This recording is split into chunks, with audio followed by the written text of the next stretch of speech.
Imagina essa história. Você dedica anos à pesquisa acadêmica acreditando que o seu futuro está ali mesmo dentro da universidade, até que uma única ligação muda tudo. A convidada de hoje é doutora em biotecnologia e soma mais de 12 anos de experiência em P&D. Da bancada, ela saltou para grandes multinacionais e a sua carreira nunca mais foi a mesma. Eu nunca quis ir para a indústria, nunca foi um sonho. Minha vida sempre foi acadêmica, sempre quis mestrado, doutorado. Foi a ousadia que a levou a aceitar desafios cada vez maiores. Eu vou, mas eu vou com medo mesmo. E vou enfrentar, e vou aprender, e vou lutar com ele. E eu acho que esse é o ponto-chave do nosso crescimento. Pouco tempo depois de liderar um projeto internacional, uma simples notificação no LinkedIn mudaria o seu rumo aí mais uma vez.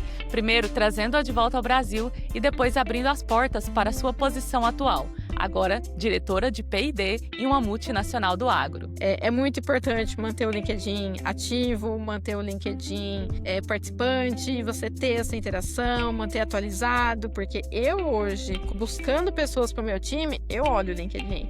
Eu sei que o RH da minha empresa atual olha e eu sei que eu olho. No episódio de hoje, você vai saber exatamente como a Júlia Piccoli transformou cada obstáculo em crescimento. E por que ousadia pode ser aí a palavra-chave para qualquer cientista que quer trilhar o caminho além da academia. Esse episódio tem o apoio do PROEC da Unesp. Júlia, seja bem-vinda então ao Lab to Business. Obrigada, Mari. Prazer estar aqui hoje falando com você.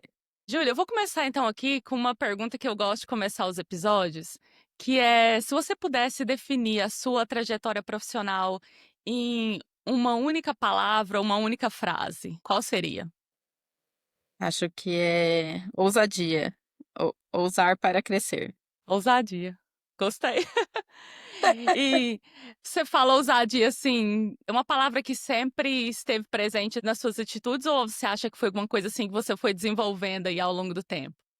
Acho que em parte sempre esteve presente, né, na minha vontade de crescer, no meu não medo, né, de ir sem medo, e na minha ousadia de querer, enfrentar coisas diferentes, ganhar o mundo de maneira olhar o mundo de maneira diferente. Então eu acho que em parte sempre esteve presente, e com o tempo eu fui entendendo o que que era aquilo, né, que fazia parte de mim quando as oportunidades batiam na minha porta e eu, sem medo, aceitava e falava: "Vamos embora, vamos ver o que vai acontecer aqui". Legal. Acho que medo, assim, em algum momento a gente enfrenta, né, Júlia? Mas uma coisa é o medo, outra coisa é se deixar paralisar por conta do medo, né? Com certeza, com certeza. Acho que o medo faz parte, principalmente quando a gente troca de áreas, troca daquela a gente tem muito aquela rotina, aquela diária, aquilo que a gente já está acostumada, e quando alguma oportunidade muito diferente bate a nossa porta, a primeira coisa é o medo.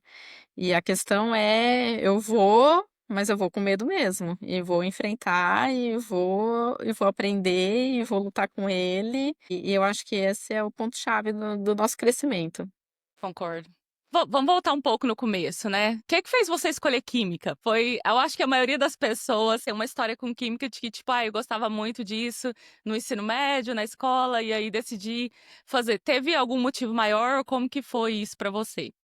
Quando eu escolhi química, acho que até hoje quando as pessoas me perguntam por que química, eu não sei responder 100%, mas eu sempre fui muito as exatas sempre fizeram muito parte da minha vida, eu sempre tive uma facilidade muito maior com matemática, com química e com física, e quando eu tive que escolher aquela carreira, eu pensei em coisas diferentes, mas a química eu sempre tive professores de química e física no ensino médio que me inspiraram muito. Então, assim, junto com a química andava a física muito perto, e eu pensava: "Nossa, eu acho que isso é algo que eu tenho vontade, que eu tenho vontade de seguir".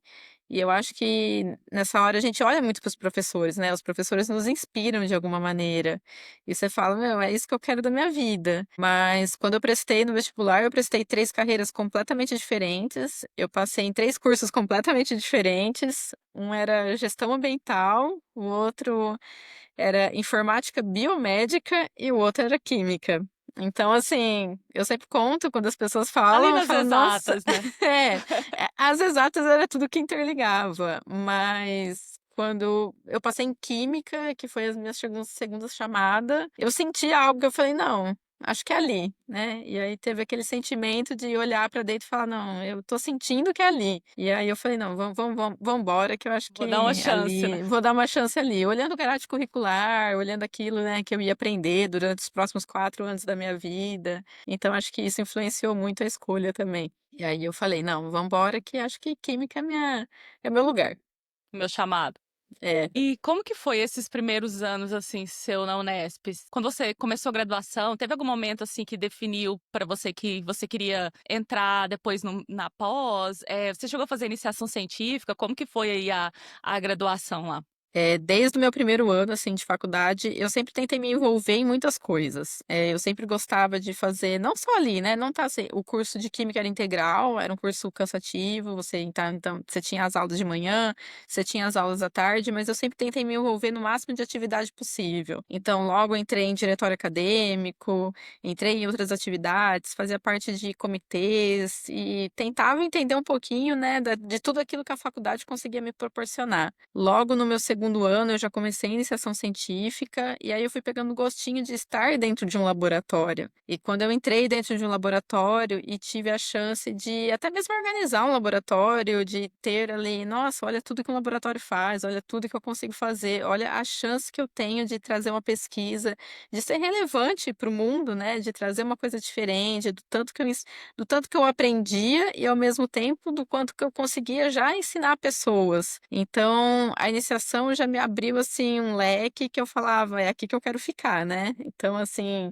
isso já me chamou atenção logo cedo, e aí eu fui escolhendo, fui falando: "Acho que essa vida aqui, essa vida de pesquisa", então entendendo tudo, foi me chamando muita atenção e eu falei: "Acho que eu estou encontrando o meu caminho", sem nem imaginar tudo que me esperava pela frente, mas eu já tinha um quê ali que iniciação científica, eu já fui de um lugar para outro. Eu lembro que minha primeira iniciação científica foi na aula de cálculo, foi com uma professora de Nossa, então, você foi já fazer começou high level. já comecei com uma professora de cálculo que me inspirava muito, gostava muito dela na época. Fiz uma iniciação, uma bolsa de 6 meses, tive essa oportunidade de desenvolver gráficos, desenvolver maneiras de aprendizado para quem estava entrando já no primeiro ano e eu estando no segundo ano. Então já gostei muito, sempre tive um apego na parte bioquímica, com a parte mais um pouquinho mais biológica do que química, então logo fui entrando. Fiquei um tempinho na farmácia, fazendo um estágio na farmácia, com a área de alimentos, no meu segundo ano, e no meu terceiro ano eu me apeguei aí na bioquímica, que foi onde eu me encontrei, né. Queria pegar nesse ponto que você falou aí de voltar, né, quando você começou lá no laboratório, que daí você viu que você podia fazer alguma coisa, ser relevante para o mundo, né. Eu acho que a química, a gente que por exemplo, vamos partir do princípio, né, que a gente não sabe tudo que a gente sabe hoje, antigamente a gente, né, quando você começa, assim, na faculdade, a gente é mais animado, né, com tudo, assim, então eu acredito que quando você passa de teoria para uma coisa prática lá, desenvolver alguma coisa no laboratório, eu acho que aí é o ponto-chave, assim, que você começa a enxergar que não, realmente, né, agora eu enxergo um pouco de sentido naquilo que eu estudei lá desde o ensino médio, né. Você teve essa Com percepção também? Com certeza, com certeza. Eu acho que a gente vive, principalmente os 2 primeiros anos de faculdade, a gente vive anos muito teóricos, né. Então a gente vem com aquela ideia lá do ensino médio do que é a química e a gente se aprofunda numa teoria, assim, imensa. Então quando você começa a ter aquele gostinho da prática, de tudo que você pode fazer e de tudo que você pode ser relevante para o mundo, né. Então você está ali fazendo pesquisa e você está agregando alguma coisa, né. Eu tive projetos relacionados com detector de biomarcadores para câncer, então você começa a pensar: "Cara, olha tudo que eu consigo fazer e trazer para uma sociedade", né, não só uma sociedade brasileira, mas uma sociedade internacional, porque aí você começa a pensar fora, aí você começa a ter grupos de pesquisa fora, você tem aquela questão de: "Ah, eu vou pensar o que que eu vou fazer no meu futuro", de ter umas pesquisas, ter, uma relação com grupos de pesquisas fora, então isso eu acho que você começa a abrir um universo, né, assim, olhar para o mundo de pesquisa com outros olhos. E quando você vai para a Uhum. bancada, você começa a olhar e sentir, e até mesmo desenvolver o seu próprio projeto. Então, você tem ali, você tem seu orientador, você tem o seu projeto, você tem pessoas se inspirando, você tem, dependendo do nível que você está ali, você já começa a ensinar pessoas aquilo que você já está Alunos, né? fazendo. Exato. Então, assim, é um universo muito grande. A química realmente, e não só a química, né? Hoje eu vejo isso com outros olhos, né? Eu vejo que não é só a química, a gente tem um universo tão grande em todas as universidades, em tudo que a gente aprende a passar, a trazer aquele momentinho, né? Que você fala assim, nossa, olha tudo que eu sou capaz, tudo que eu posso fazer e tudo que eu posso fazer de diferente para a sociedade, né? Pode parecer muito simples na hora, mas quando você começa hoje com os olhos que eu tenho, né?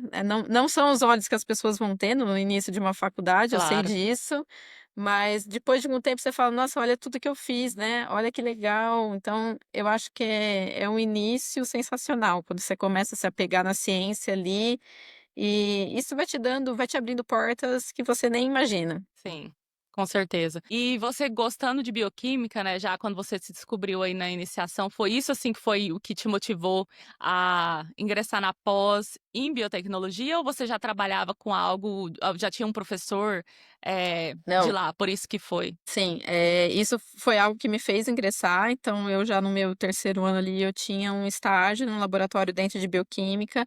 O meu foco sempre foi síntese de peptídeos, e aí o meu professor na época era parte do programa da biotecnologia, então eu prestei o mestrado em biotecnologia já para conseguir ficar nesse laboratório. Na época eu tive um projeto de iniciação científica, no mestrado a gente alterou bastante, meu projeto era até química interligado com física. Eu falo até hoje que meu orientador me inspirou muito a prestar o mestrado, a entrar e a seguir o meu projeto, e depois do mestrado veio o doutorado, e assim a gente foi indo.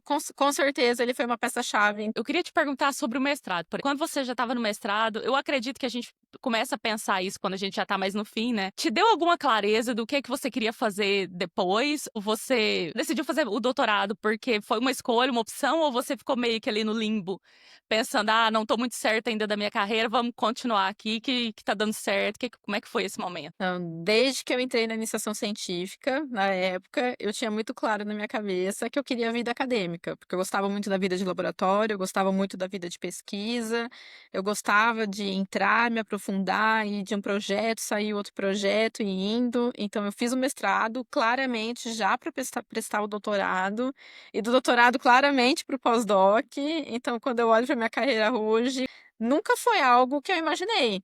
Por isso que eu falo, acho que todo mundo é capaz de mudar. Quando eu entrei aí, né, sei que a gente vai chegar nessa fase, mas, Sim. quando eu entrei no mundo corporativo, não era um sonho. Se vocês me perguntassem, quando eu entrei na faculdade: "Ah, você sempre quis ir para a indústria?" Não, eu nunca quis ir para a indústria, nunca foi um sonho. Minha vida sempre foi acadêmica, sempre quis mestrado, doutorado. Fui para Inglaterra durante o doutorado de sanduíche, era um sonho ir fazer doutorado de sanduíche, ir para fora, isso sim era um sonho. Fui para o pós-doc já pensando em voltar para fora, talvez até seguir uma carreira fora de pesquisadora, mas se me perguntassem, nunca foi um sonho o mundo corporativo. Então, na época, uma coisa engatava a outra, né, então fui me apegando ao mestrado. Eu tive muita oportunidade durante a minha vida acadêmica de fazer um pouco de tudo. Eu acho que isso o meu orientador, me ajudava muito nessa questão. Então, ao mesmo tempo, eu tomava conta do laboratório ali para ele. Eu era um pouco o braço direito ali de, tipo, de ir atrás das compras, de ir atrás de equipamentos, de consertar equipamento quando o equipamento quebrava, de ir atrás de manutenção. E eu nunca tive medo de, se tivesse: "Ah, vamos abrir isso daqui, vamos tentar arrumar, vamos atrás". Então, acho que esse meu Você indício era aí, mão eu na falava: massa, "Não". né? Eu sempre fui muito mão na massa, sem medo.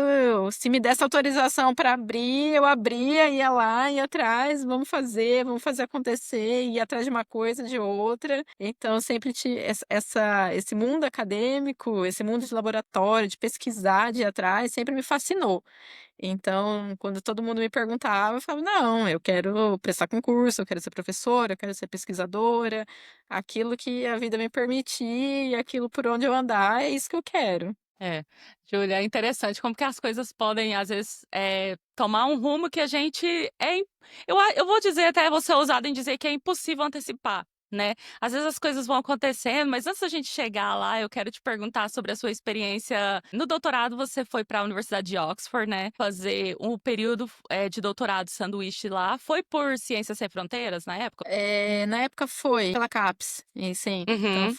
foi na época da CAPES, eu tive essa oportunidade da Bolsa CAPES, que eu tive no período da universidade. Eu tinha um co-orientador que tinha um vínculo com a Universidade de Oxford, Ah, onde sim. quando eu iniciei o doutorado, então a gente já tinha esse viés, a gente já tinha essa ideia, olha, dá para eu ir, entrar nesse programa e tentar e aplicar o projeto. Então, aplicando o projeto, eu consegui, fui aprovada, fiquei lá esse tempo e foi assim, eu costumo dizer, né, quando eu olho para trás, foi uma época sensacional da minha vida. Foram meses assim que eu guardo muitas saudades. Foi maravilhoso. Foi uma baita oportunidade, onde eu me apeguei mais ainda na ciência, na parte de ir atrás, e aonde também me abriu os horizontes para enxergar o quanto nós temos oportunidades no Brasil, né? Foi para olhar para o meu país, para olhar onde a gente faz ciência e onde a gente tem essa capacidade de olhar, caramba, quanta oportunidade o Brasil tem, quanta Sim. coisa boa nós temos aqui, né? Mas quando eu fui para fora, me abriu um horizonte de tipo, nossa, o laboratório e tudo mais. Eu não deixo de fazer nada por estar no Brasil. A gente tem muita coisa boa no Brasil. A gente tem uma capacidade maravilhosa de fazer ciência no Brasil. Então, quando a gente vai para fora e a gente consegue enxergar isso, eu acho que dá um orgulho da gente estar aqui e de fazer parte de universidades públicas, de Sim, poder ter esse, né, poder com fazer essa certeza. diferença. Sim, aquele ditado, não sei se é ditado, acho que é uma frase, né, do Saramago que fala que é preciso sair da ilha para enxergar a ilha, né? E Com às vezes eu certeza. acho que a gente, quando a gente tá no meio, assim, a gente não enxerga, assim, o quanto a gente é bom naquilo também, né? A gente enxerga todo mundo de fora, mas aí a partir do momento que a gente sai do nosso meio ali, né, e se junta a outras pessoas, é que você olha para dentro, você fala, não, estamos no caminho certo, né? Apesar de alguns pesares, mas eu acho que o Brasil realmente, assim, é muito forte nesse sentido e a gente tem que se valorizar mesmo, porque de fato somos competentes. Eu não sei como que foi a sua percepção lá em Oxford. Teve alguma coisa assim, como que os pesquisadores brasileiros, por exemplo, são percebidos assim, fora, de acordo com a experiência que você teve? Eu acho que nós brasileiros, às vezes, a gente tem a síndrome do patinho feio, de achar que porque a gente está no Brasil, que é um país subdesenvolvido, então eu estou indo para um país desenvolvido, que pode ser tudo melhor. Gente, não, né? Não é a realidade. Eu acho que quando eu fui para fora, eu pude enxergar isso com outros olhos. Eu tive uma oportunidade que, com certeza, fez parte de muitas coisas que vieram na minha vida depois, mas eu agarrei a oportunidade e eu estava lá fazendo o meu melhor, dando o meu melhor, fazendo ciência, entrando num laboratório da Universidade de Oxford, que todo mundo olha, né? Você fala, nossa, é uma das melhores universidades mundiais quando você fala Sim, assim. Óbvio, são diretrizes diferentes, são dinâmicas diferentes, existe um pouco do preconceito com o brasileiro, quando vai um pouquinho para fora, existe, mas eu acho que quando você chega lá, você vê que você sabe lidar com todos os equipamentos que eles estão lá, que você tem capacidade de lidar com tudo e que você tem capacidade de fazer um projeto tão bom quanto os alunos que lá estão há anos, você olha para fala, "Meu, aqui não falta nada, né?" sim, Então, você tem a oportunidade de ter um currículo valorizado por ter estado, né, um tempo lá, mas ao mesmo tempo você olha e fala, eu sei fazer isso, né? Não é nada tão diferente assim que você fala, nossa, olha, aqui os alunos têm essa. Tudo bem, são outras formações, são outras culturas, mas quando você consegue enxergar isso de tipo, nossa, eu tô aqui, eu poderia no Brasil também, né? sim. Então, eu acho que essa oportunidade, ela é maravilhosa. Eu acho que quando a pessoa tem essa chance de estar lá, de enxergar e de enxergar isso com esses olhos, gente, não tem nada que te segure, né? Eu costumo dizer Sim, que depois que você enfrenta, tem algumas pedras no caminho que você vai enfrentando e que depois que você aprende, você fala, gente, aqui tá tudo bem. É mais um verdade. passo, eu vou fazer meu projeto aqui. e vida que segue. Então, essa oportunidade que eu tive, eu fui muito abraçada pelas pessoas, o meu supervisor de lá, desde me levando para jantar, de conhecendo a cultura Legal. inglesa, morei com uma britânica que eu converso até hoje, tenho um carinho imenso, tive amigos lá, fiz um grande amigo que era alemão e a gente conversa até hoje, inclusive ele vem para o Brasil, me manda mensagem, Nossa, ele que ainda está legal. na área acadêmica, então assim, fiz pessoas que marcam a minha vida até hoje. Então eu falo: "Gente, eu acho que é aproveitar o melhor de cada oportunidade que aparece no caminho". Sim. Júlia, eu quero só pegar num ponto, né, a gente fala, né, que a gente consegue fazer tudo que você conseguia fazer lá, você consegue fazer no Brasil. Claro que a gente sabe que a gente vem de tanto você quanto eu, né, a gente fez, pós-graduação na Unesp, você na biotec, eu na química. São 2 programas de excelência, né, são 2 programas a Unesp, tanto nesses 2 programas, assim, tem bastante recursos, né, por ser programas de excelência, então, assim, não sei se em outros, né, todos os outros lugares, outras universidades do Brasil, as pessoas poderiam, partilhar desse mesmo sentimento, mas, independente de recurso, assim, eu digo que a questão de a gente acreditar na gente e não se enxergar menos, né, porque quando a gente vai para esses laboratórios internacionais, a gente tem contato com pessoas, né, imagino que na Inglaterra você tinha contato com pessoas de várias partes do mundo, mas todo mundo ali se ajudava, estava ali com o mesmo objetivo, né, e todo mundo conseguia fazer ciência. Então, é mais ter esse pensamento, assim, de que não somos menos, né, eu acho que você concorda, com essa opinião também, né. Com certeza, eu acho que é não nos diminuir em nenhum momento. Eu acho que todos somos capazes, existem diferenças culturais, existem diferenças financeiras de um país para o outro, mas por termos tido a oportunidade de estarmos em programas de pós-graduação de excelência e laboratórios de excelência, com Sim. equipamentos de excelência, eu acho que nunca nos faltou oportunidade de aprender, de crescer. Então, quando você chega lá fora, é mais fácil. Uhum. Acredito, com certeza tem, programas de pós-graduação com menos, mas de novo, eu acho que é aí que tá o quê da questão, não chegar diminuída, eu Uhum. aprendi, e chegar na humildade, né. Eu acho que humildade também é Também. uma palavra e na hora que a gente chega, vestir a sandalinha da humildade que você olha ali e fala: "Bom, eu não sei isso daqui, mas eu vou aprender". Então, a vontade de aprender, a vontade de se mostrar ali: "Não, eu quero aprender isso, quero aprender aquilo". Disposto, né. É. Exatamente. Então, assim, a disposição de aprender, e voltando à minha palavra inicial, a ousadia de querer ver um pouquinho de tudo, de querer então, de ter essa curiosidade de entrar num mundo novo, e mesmo que não faz parte, eu acho que a minha vida toda eu tive um pouquinho disso. "Ah, esse equipamento não faz parte do meu projeto, mas eu quero aprender, né, porque quem pode me ensinar? Eu quero entender o que que isso daqui faz, quero entender o que que eu posso fazer". Eu sempre me envolvi em diferentes projetos, eu não fiquei ali só fazendo o meu projeto, sempre tentei abrangir, assim, expandir meu horizonte. Eu acho que isso sempre foi um diferencial também na minha vida, de mesmo que, essa máquina aqui não tenho nada que ver com o meu projeto, não tem problema, quero aprender, quero ver o que que ela faz de diferente, quero entender. Então eu acho que a curiosidade de ir além daquilo que você faz também é algo que nos dá uma diferença depois. Pode ser que na Sim. hora ali, você nem entenda o que você esteja fazendo, mas um dia quando você olha para trás com a maturidade que a gente tem hoje, fala: "Nossa, isso fez diferença na minha vida". Isso dá pra fazer certas coisas hoje, né, que você talvez não Exato, saberia, não. E exatamente. teve algo específico, assim, quando você estava lá na Inglaterra que você pensou ou que você aprendeu, que você pensou: "Nossa, agora isso, assim, pode mudar a minha vida quando eu voltar para o Brasil e continuar meu trabalho lá", ou e mentalidade mesmo, assim, nos seus passos futuros. Teve algo específico, assim? Eu acho que na época eu tive mais a certeza que eu queria uma vida de pesquisa, porque eu gostava, até mesmo uma vida de pesquisa fora do Brasil. Eu acho que o que me acendeu a estrelinha de tipo: "Nossa, acho que fazer pesquisa fora do Brasil".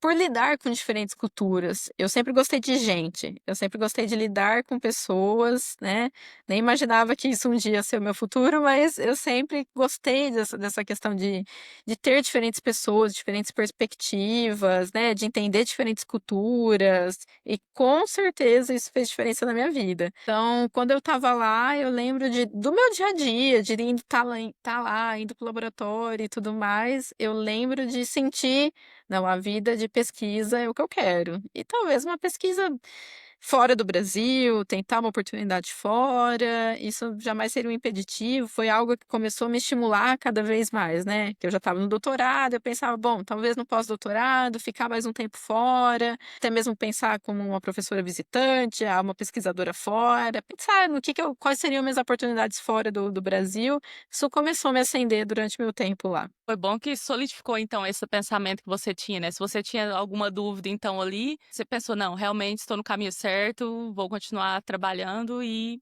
seguir essa carreira, né? Foi o que a Júlia daquela de Sim, daquela época. 2017, né, pensou. Foi exatamente isso. A Júlia de 2017 olhou para isso e falou: não, tô no caminho certo, tá tudo interligado, é por aqui que eu vou. Certo. Mas aí veio o pós-doc, né, Júlia? Você não foi para fora do Brasil, mas você mudou de universidade, você foi para a USP. E Exato, você foi fazer um exato. pós-doc na física, certo? Fui fazer um pós-doc É, na física. Você considera uma transição ali? Seu projeto, eu acho que era um pouco interligado com física também, né? Acho que foi isso que te motivou no pós-doc? Era. Tanto no meu mestrado quanto no meu doutorado, eu trabalhava com sensores, né? Então eram sensores eletroquímicos, tinha a síntese de peptídeo ali interligada. Eu sempre fui uma cientista de peptídeo, até hoje eu carrego peptídeo para onde eu vou. Foi o peptídeo que me deu uma chance aí de mudança de chave, mas como na época eu já fazia sensores eletroquímicos, foi uma oportunidade de uma parceria que na época eu tinha e eu vi uma chance de mudar de universidade, mudar de áreas. E a gente sabe que no pós-doc é muito bem visto quando você já tinha ali ficado mestrado e doutorado na Unesp, alterar a universidade, alterar grupos de pesquisa. Isso Uhum. é muito bem visto, até mesmo pelas instituições de bolsas e tudo mais, que você pensa, vamos mudar, vamos agregar coisas diferentes. Então, quando eu fui para a USP, em São Carlos, fazer o pós-doc, ainda tinha era interligado, né, com a Unesp, eu fazia parte na Unesp, parte na USP, mas ela estava interligada, não foi uma transição muito difícil para mim. Era um pouco mais física, mas nada que eu já não lidava no doutorado. Então, assim, foi um aprofundamento um pouquinho diferente, mas nada que artigos, lendo, literatura. O pessoal da USP de São Carlos me ensinando a mexer nos novos equipamentos. Então, assim, fui muito bem recebida lá. O grupo de pesquisa é maravilhoso. Sinto falta dos meninos ali, foi sempre muito bom. Zero problema, assim. Então, não foi uma transição, não digo que foi uma transição. Então, eu já fazia Uhum. parte, mas aos pouquinhos ali indo para lá foi um novo aprendizado. Sim, me parece que continua agregando na sua carreira Exato, acadêmica, que era o que você estava trabalhando no certeza, momento, né? com certeza. E do pós-doc, o caminho natural seria continuar na academia, né, Júlia? Ou como pesquisadora, ou o que você queria mesmo era ser docente, né, no caso. Sim. Na época eu cheguei a prestar alguns concursos, prestei concurso de substituta para a Unesp de Bauru, cheguei a ficar em segundo lugar, lembro que eu fiquei super feliz, falei, nossa, para o meu primeiro concurso eu fiquei em segundo lugar, né? Eu falei, pô, né, Nada já dá um mal. up, né? Você fala, não, nada mal, né? E aí fui para Lavras, prestei na Federal de Lavras, então eu já estava assim, engatada, né? Uhum. Prestando, não era aquela coisa assim, como eu estava com a bolsa e estava assim no pós-doc tranquila, pensando até mesmo numa bolsa para fora do país de novo, mas eu já queria prestar concursos, entender qual que era a dinâmica de concurso e tudo mais, né? Então fui prestando, fui me acostumando, mas aos 9 meses de pós-doc veio a virada de chave que eu jamais imaginaria, né? Veio a oportunidade de ir para uma empresa, de ir para o mundo corporativo. Júlia, como que você recebeu assim essa proposta? Foi uma proposta? Como que aconteceu? Nos leve a esse momento assim da sua vida, quando você começou a considerar essa ideia.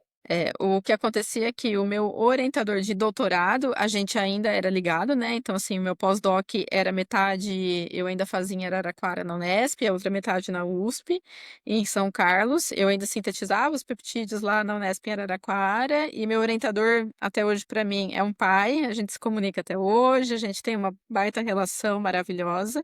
E na época ele prestava serviços, né, para uma empresa corporativa. E a empresa pediu para ele olha, você tem alguém para nos indicar? Porque a nossa pessoa que fazia mais a área de peptídeos foi para outra empresa e a gente está buscando pessoa mais dessa área. E aí ele me indicou. No que ele me indicou, ele me ligou e falou assim: olha, te indiquei. E eu, tá, vamos lá, né? E aí a empresa falou comigo, e aí eu acabei entrando no processo seletivo, fui, fiz a entrevista, ainda muito despretensiosa, sem saber o que eu queria da vida, né? Que nunca tinha passado isso na minha cabeça. E eu fiz a entrevista. Quando a proposta veio e eu passei em todo o processo e tudo mais, e a proposta veio, eu falei, epa, e agora, né? O que eu faço? Então eu lembro até hoje que eu fui falar com o meu supervisor de pós-doc na época. Ele também falou, Júlia, você tem muito perfil, coisa que eu nunca tinha imaginado na minha vida. Você tem muito perfil, eu acho que você tem que ir. Então eu já tinha o meu orientador, o meu lá de doutorado, meu supervisor, os dois falando que eu tinha perfil e eu não me enxergava, né? Eu tive um exemplo de vida corporativa dentro de casa, que foi meu pai, mas eu nunca imaginei, assim, traçar algo semelhante a ele. Ele mesmo me falava, nossa, Julia, eu não consigo te imaginar dentro de empresas assim. Mas aí eu resolvi e falei, tá, vou dar uma chance, né? Por que Vou não, né? tentar, por que não? Vamos lá. E eu resolvi fazer essa virada de chave, dei a chance. Na época, então, eu entrei na MS farmacêutica como especialista. E eu digo isso com toda certeza, que no meu primeiro mês de empresa, eu me habituei muito rápido.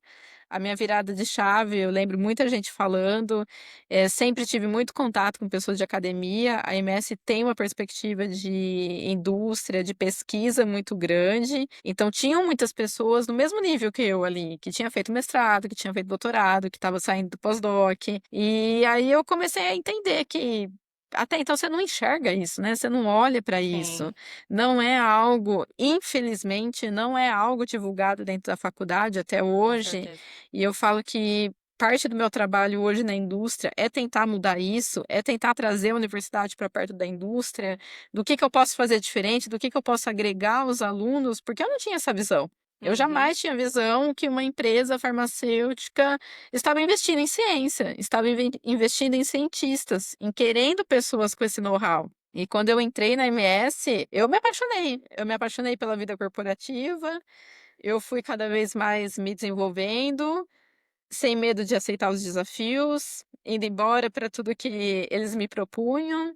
Mas eu nunca tinha tido a ideia, né? Quando eu olho para trás, eu olho lá minha vida acadêmica, eu jamais saberia. Se eu não tivesse tido essa oportunidade, talvez até hoje eu não saberia, né? Que eu teria uhum. que tem esse viés. Sim, talvez você não tivesse aberta também, né, porque o professor poderia ter te, sei lá, Sim, ter te indicado, né, mas você falar: "Não, não é isso", né. E eu acho que é interessante, né, a gente vê dados, né, eu estava vendo esses dias, realmente aquele estudo do CGE, que é um órgão, né, eu não sei se é da CAPES, mas é definitivamente um órgão do governo que coloca os dados, né, de pós-graduandos, né, e uma das seções lá do estudo é empregabilidade. E esse último estudo, ele é de 2024, mas eu acredito que ele pega dados de 2021 até 2023, e fala, né, que apesar de a quantidade de mestres e doutores, né, que as universidades agora, né, estão contratando, ter aumentado durante esses anos e tal, depois da pandemia teve também uma procura menor para cursos de pós-graduação,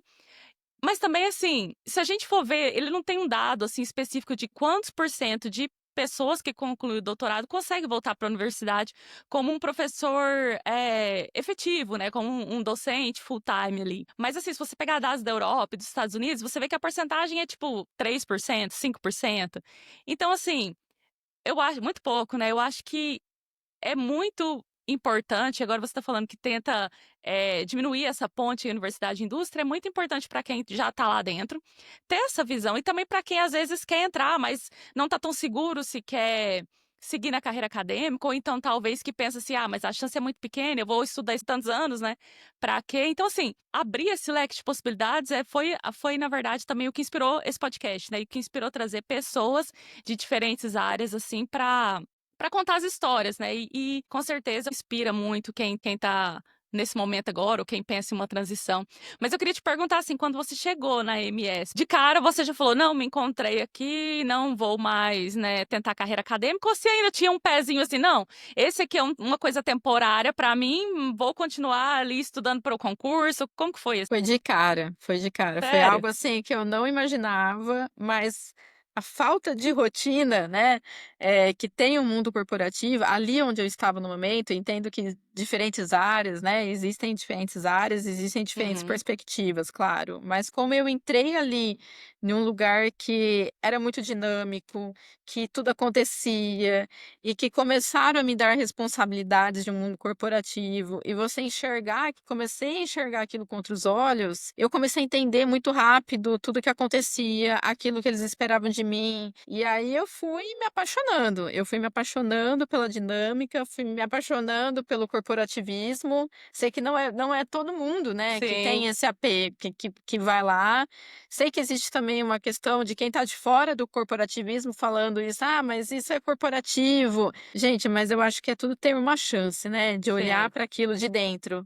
E quando você está de dentro, é outra visão. Então, quando eu entrei ali, fui vendo o tamanho e a diferença que você pode fazer, né, no mundo. E de Uhum. novo, eu associei muito aquilo que eu poderia fazer dentro de uma indústria com aquilo que eu fazia na academia. Então, se eu tinha uma chance de fazer um projeto que poderia mudar algo, eu tinha de novo a mesma chance e talvez uma chance que traria diferença mais rápida, né. Então, assim, eu comecei a me apegar, Sim. comecei a entender, fui me apaixonando, fui indo, fui investindo, assim, em diferentes áreas. A MS me deu muitas oportunidades de aprender coisas diferentes. Então, assim, de novo, eu ia numa área, ia em outra, tentava entender isso. Eu nunca fiquei satisfeita de ficar no meu quadrado, né, então eu poderia ter ficado, não era nada impeditivo, poderia ter ficado no meu quadrado, poderia ter feito a minha função, que era só isso ponto, acabou, mas eu sempre quis mais. Então fui olhando outra, olhando uma, olhando outra, e com certeza isso fui mostrando, né, do que eu era Sim. capaz, fui dando resultado, e isso com certeza mudou minha vida. Então assim, quando a gente olha que dentro da indústria você consegue fazer a diferença, eu acho que isso é outra coisa que a gente consegue olhar, você começa a olhar o corporativismo com outros olhos, né. Sim. A MS é uma empresa farmacêutica maior do Brasil com a questão de genéricos, mas Uhum. quando você pensa, ela traz muita inovação, ela dá acessibilidade a pessoas dos genéricos que talvez outras pessoas não teriam, então assim, você começa a olhar com outros olhos. E aí você fala: "Nossa, olha tudo que eu consigo fazer aqui dentro". E aí você vai indo, né. Você fala que não tem fim.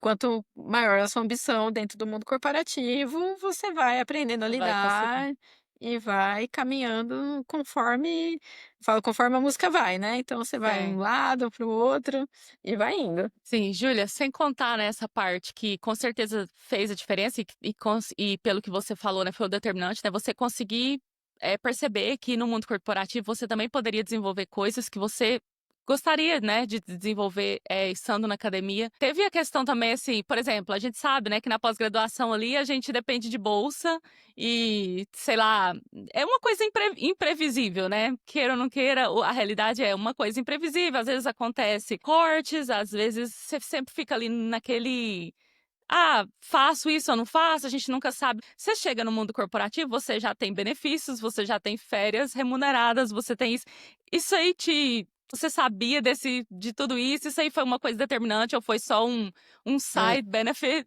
Como que foi, É, assim? não, foi só um plus, Um porque eu nem plus. imaginava, não era algo que acho que a gente que vem da academia, não é algo que a gente pensava muito, pelo menos eu, particularmente eu, não era: "Ah, agora eu vou ter a carteira assinada, agora eu tenho férias", não era algo que eu pensava, tanto que eu brinco, a gente teve uma brincadeira na atual empresa que eu tô hoje, né, que eu falo: "Gente, eu não penso em férias", a gente brincou que tem pessoas que preferem tirar 30 dias de férias, tem pessoas que preferem 15. Eu falei: "Gente, se eu tirar 30 eu surto, porque é muito tempo". Eu Tá acho que 30 acostumada com dias a rotina foi só na época lá né, do do doutorado e ensino olhe fundamental. lá, né, porque eu já não sei mais o que que é tirar 30 dias de férias.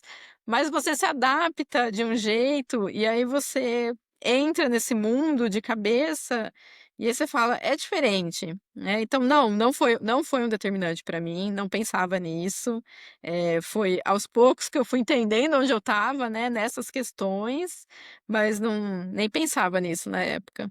Pois foi um plus, né, não Foi um plus, foi pensava, um plus. mas a gente Exato, também não exato. acha Na hora que ruim, você vê, né. fala: "Opa, melhorou, né". Melhorou.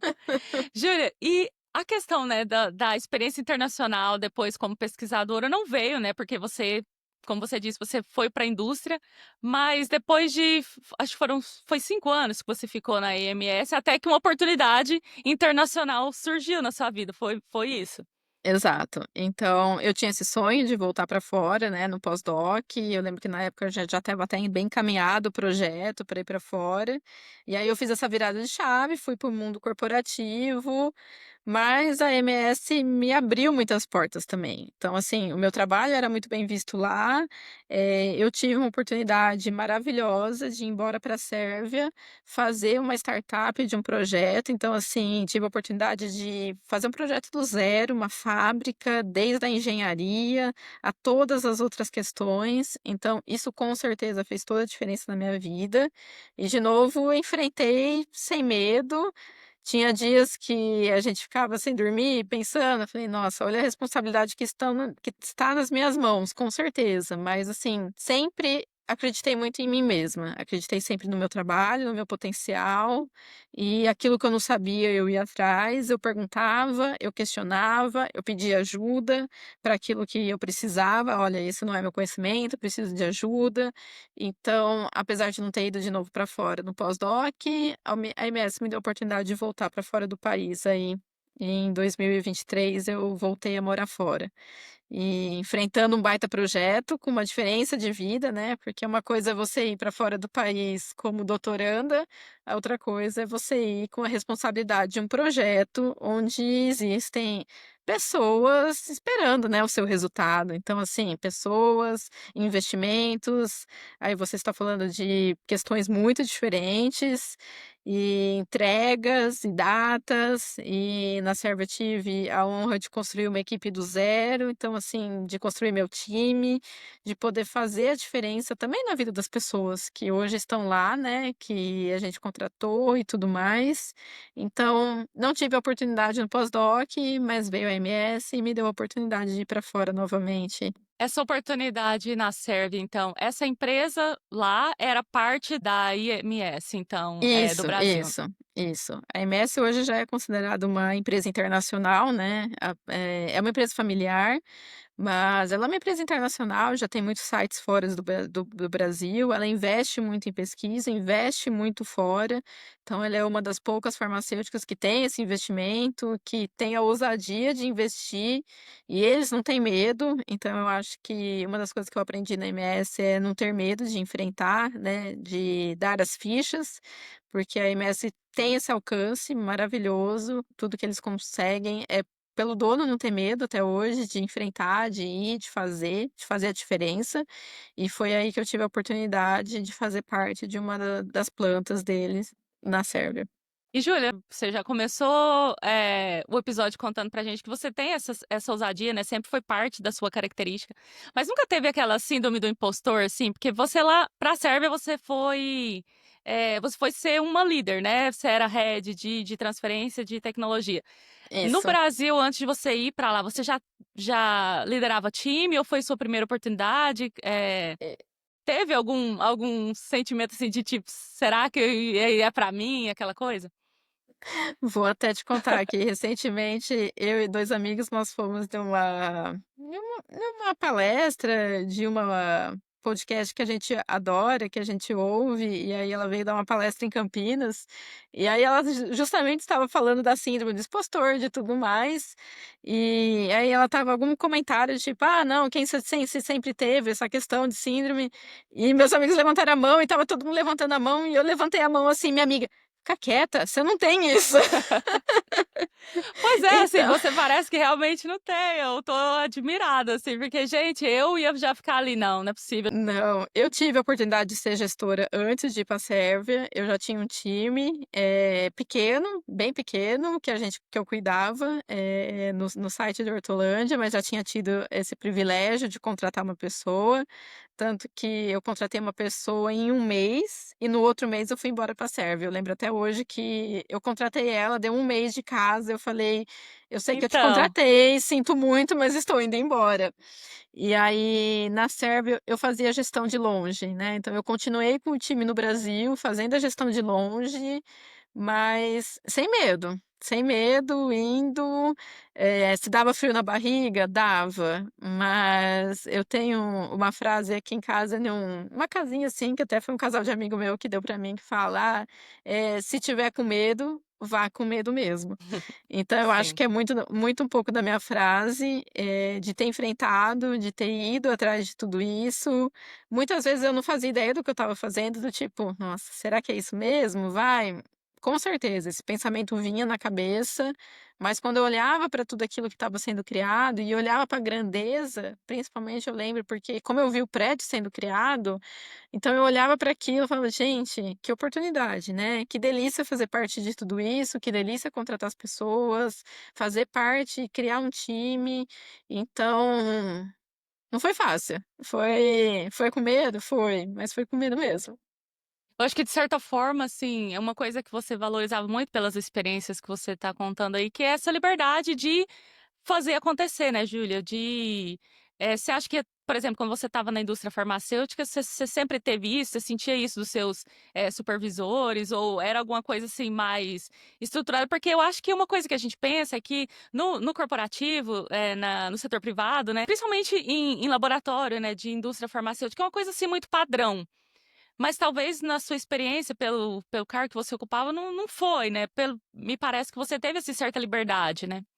Com certeza. Eu agradeço até hoje por toda a minha trajetória dentro da MS, porque os meus supervisores sempre confiaram muito no meu trabalho.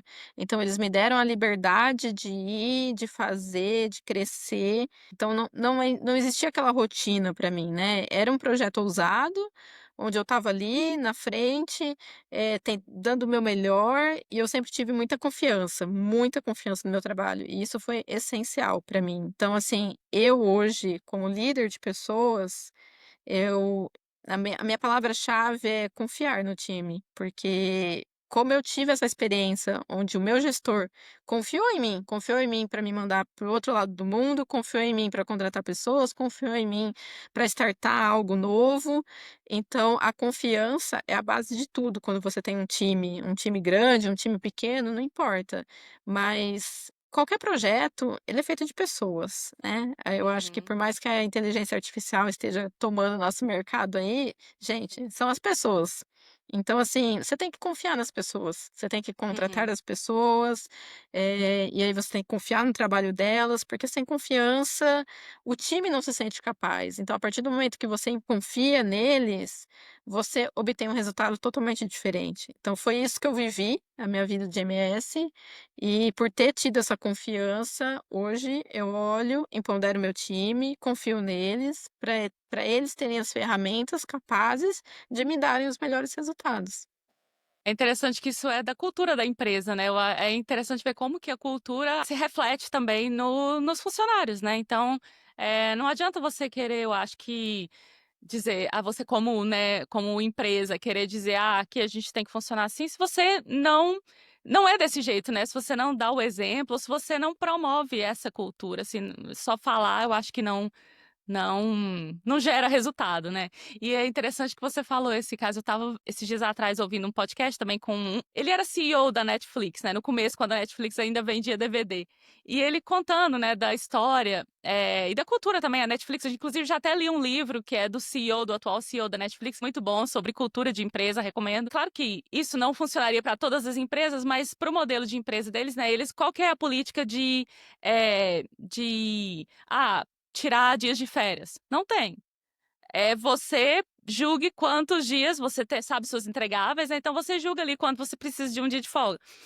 Só para fazer outro parênteses, né, nos Estados Unidos isso funciona bem aqui nos Estados Unidos, porque não tem aquele obrigatório 30 dias de férias, a empresa, ela se ela não quiser dar nenhum dia de férias, ela não dá, né, então assim, eles tomam essa postura. Outra coisa, quando você viaja pela empresa, que você tem que voltar e preencher lá as suas despesas, né, para pedir reembolso ou para mesmo, né, explicar lá todo o financiamento, né, que você pegou para fazer essas viagens corporativas, o budget lá não tem. Então você julgue se você precisa, eles até falam nesse livro, você está tentando, sei lá, contato com algum cliente, você acha que você precisa ficar num hotel 5 estrelas, fique no hotel 5 estrelas.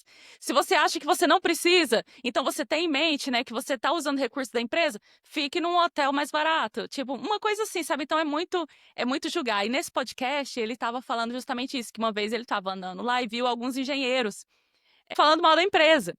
Enquanto eles estavam aproveitando dos benefícios ali da empresa, né. E ele até fala que não é uma situação real de que não é um benefício ou outro que faz a pessoa ficar. E ele Com fala que o que ele certeza. considera mais que é importante é tratar o funcionário como adulto. Então, assim, contratar bem, que é o que você falou, né? Contratar bem e confiar naquela pessoa que ela vai te entregar os melhores resultados, né? Acho que isso é o que determina. Ele falou, né? E eu assim, eu sou super a favor dessa opinião também, sabe? Com certeza, não, isso com certeza. É isso, cada empresa tem uma cultura e vai de quem que eles contratam e tudo mais, mas é por aí. Eu falo que empresas são movidas por pessoas e são as pessoas que fazem o projeto. Não é a inteligência artificial, não é a máquina só se move pela pessoa, um time com vontade, um time com propósito, um time que é onde você vai mostrar, um time unido, são eles que vão te dar um bom resultado. Uhum. Júlia, e depois você ficou um período, então, um ano, foi lá na Sérvia, um ano e pouco, né? E aí você voltou, então, para a MS e aí seu tempo lá meio que acabou depois disso, certo? Como que surgiu essa outra oportunidade de ingressar numa outra grande farmacêutica também?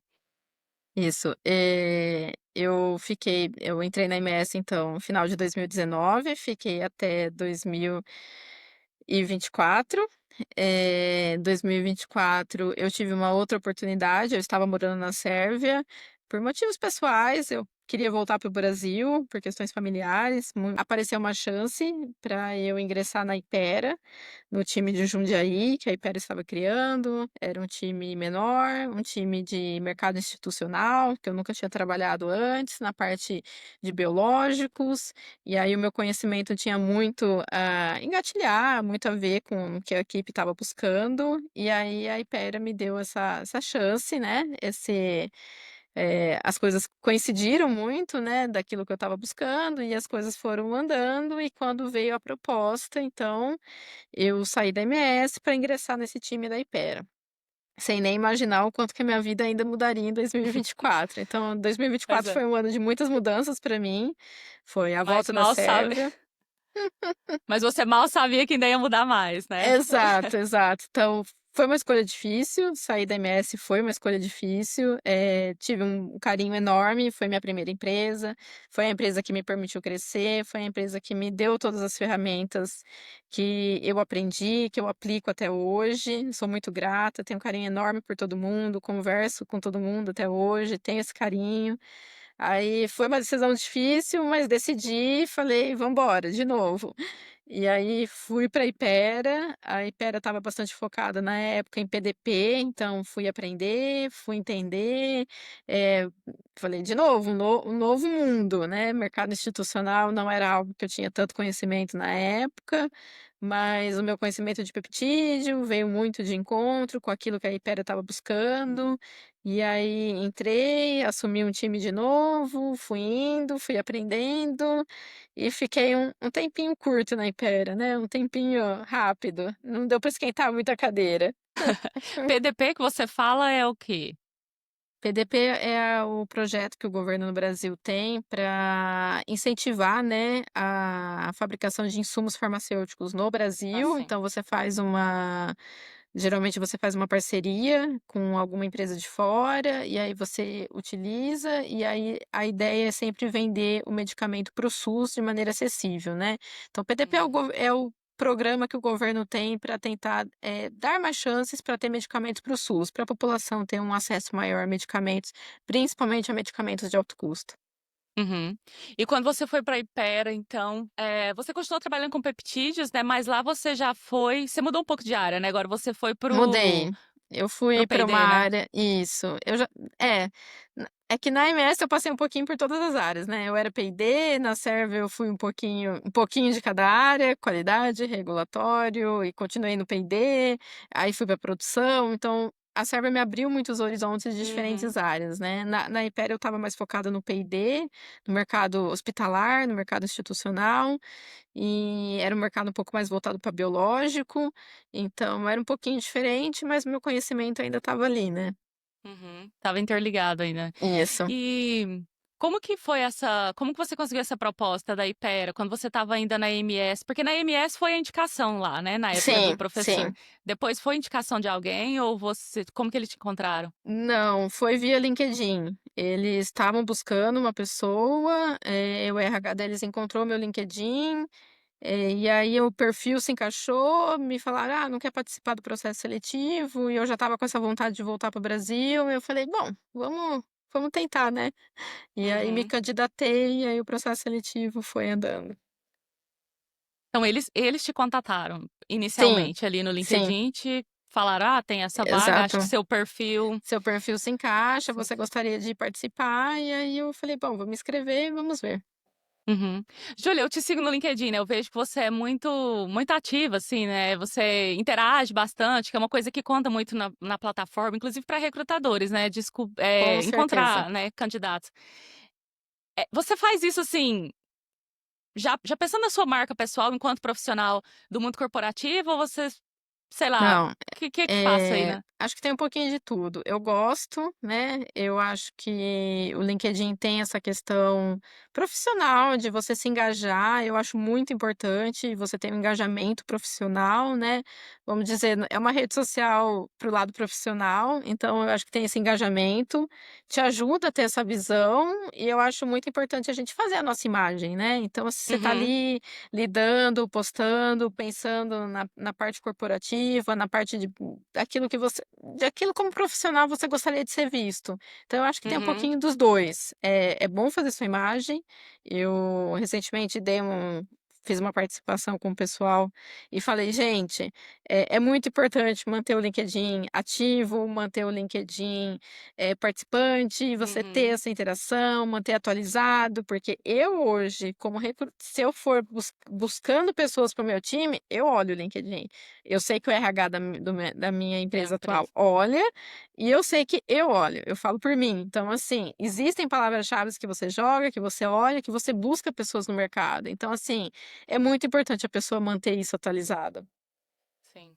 É, eu acho que Independente se ela está buscando ou não emprego, uhum. eu acho assim, e aí, né, o fato de eu não ter nem esquentado a cadeira na Ipera, de novo veio devido ao LinkedIn, então foi uma busca que me encontraram via LinkedIn, então eu acho que eu tive 2 questões no LinkedIn aí Super bem importante. atrativas. Exato. Quanto tempo você ficou na Ipera? Olha, na Ipera acho que deu 3 para 4 meses. Sério. E aí te encontraram de novo no LinkedIn, então? Exato. Eu tive um headhunter, aí na época foi um headhunter, me abordou pelo LinkedIn, conversando comigo, pediu meu telefone, se podia me ligar, tal, e eu: "Nossa, mas eu acabei de mudar de emprego, né". E aí na época quando ele falou o nome da minha atual empresa, Kemin, eu conhecia a Kemin muito pela área food, pela área alimentar, e eu falei pra ele: "Mas eu não sou da área de alimentos, né, eu sou da área farmacêutica, acho que não sei, não tem nada a ver". E eu lembro até hoje dele insistindo. Eu falo: "Que bom que ele insistiu, né", porque ele poderia ter falado: "Ah, tudo bem, ela não quer", mas ele É. insistiu. E aí ele me ligou num dia, a gente conversou um pouquinho e ele falou: "Você tem tudo a ver com o perfil que estão buscando, eu gostaria muito que você entrasse nesse processo". E eu: "Nossa, gente, o que eu faço, né, acabei de mudar, não era E algo aí que eu você estava olhando". são parentes, você abriu pra ele que você estava há três meses, né? Abri, falei: "Olha, eu mudei recentemente, eu estou nessa empresa, sei lá". Quando ele me contatou, eu acho que estava indo foi um processo seletivo um pouco mais longo, eu estava indo para o 3º mês de empresa, então, assim, eu falei: "Olha, tô no meu 3º mês de empresa, ainda tô, né, no período de adaptação". Sim, Mas ele insistiu tanto que eu falei: "Tá, vou dar uma vou dar chance, uma chance. vamos ver como é que é". Mas E você aí eu se fui vislumbrou ali já naquele papel ou você foi bem despretensiosa, Fui assim, e muito falou: "Ah" despretensiosa. Eu é, fui muito despretensiosa, era um cargo muito maior, né, e aí eu falei: "Tá, é um cargo que eu vislumbrava para minha vida", óbvio, eu tinha essa ambição, né, acho que desde quando você entra no mundo corporativo, você olha ali a carreira, depende da pessoa, né, não necessariamente uhum, você vislumbra o maior cargo, mas normalmente você cria algo ali que você é um fala: "Ah, eu caminho quero chegar natural, né? aqui". É. Então tinha esse desejo, né, vislumbrava chegar numa direção, e aí quando ele veio com uma possibilidade eu: "Tá, bom, vamos tentar". Não é a minha área, né. De novo eu falei: "Gente, nada a ver com a minha área, mas vamos lá". E aí eu fui passando por todos os processos, foi um processo muito longo e, enfim, foi indo. Aos poucos vinha e eu falava: "Gente, e agora? O que que eu faço? O que que eu não faço?". Ele falava e aí voltava e eu: "Tá meio estranho, mas o que que eu vou? Vou, não vou?".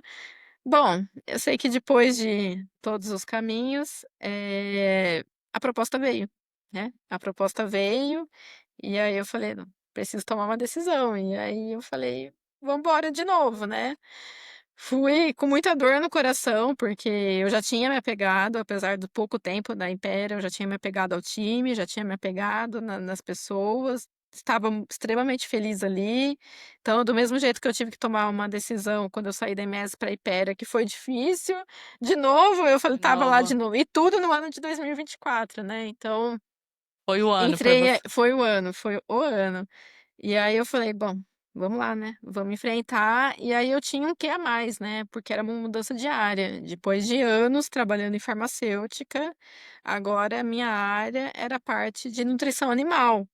E eu bem não entendia nada de nutrição animal. Então, assim, eu fui muito clara no processo que isso seria um aprendizado para mim, mas claramente eles estavam buscando uma pessoa com um know-how químico.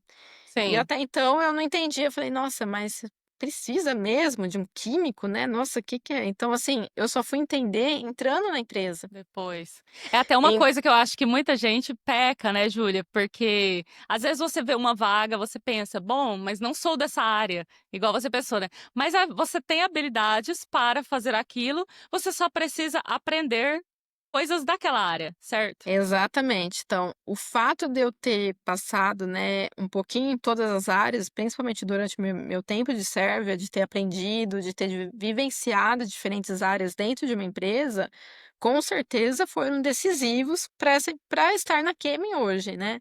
Então, a Kemi buscava uma pessoa com diferentes conhecimentos, com diferentes áreas.